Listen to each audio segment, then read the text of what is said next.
মুর্শিদাবাদের সুতি থানার অন্তর্গত ছাপঘাটি 5 স্টার মোড় এলাকায় গভীর রাতে ঘটে গেল এক ভয়াবহ সড়ক দুর্ঘটনা। দ্রুতগতির একটি মোটর বাইক নিয়ন্ত্রণ হারিয়ে রাস্তার ধারে থাকা কংক্রিটের দেওয়ালে সজোরে ধাক্কা মারে।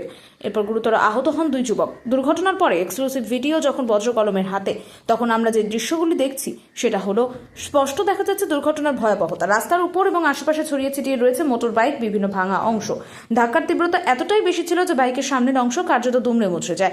স্থানীয় সূত্রে জানা গিয়েছে, শনিবার গভীর রাতে প্রায় 1:30 নাগাদ 2টার সময় ঔরঙ্গাবাদ এর দিক থেকে ছাপঘাটি 5 স্টার মোড়ের দিকে আসছিল এক যুবক। সেই সময় আচমকাই বাইকটি নিয়ন্ত্রণ হারিয়ে রাস্তার ধারে একটি কংক্রিটের দেওয়ালে সজোরে ধাক্কা মারে। রাতের অন্ধকারে বেপরোয়া গতির পরিণতি কতটা ভয়ঙ্কর হতে পারে, ছাপঘাটির এই দুর্ঘটনা যেন আবারও এই সতর্ক বার্তায় দিল। ক্যামেরায় ধরা পড়ল এক্সক্লুসিভ ছবির দৃশ্য।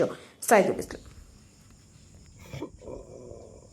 একবার তো পানি দিতে দুটো ওই জায়গা আছে ওই মাত্র পানি মাত্র ও ওখানে বসেছিল আর ভরপুর মদ খেয়ে আছে তো, ভরপুর বলছে যে ভরপুর মদ খেয়ে আছে।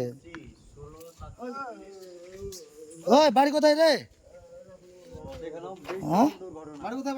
সাংঘাতিক দুর্ঘটনা, দোকান টোকান ভেঙে একাকার করে দিয়েছে তো, সাংঘাতিক দুর্ঘটনা।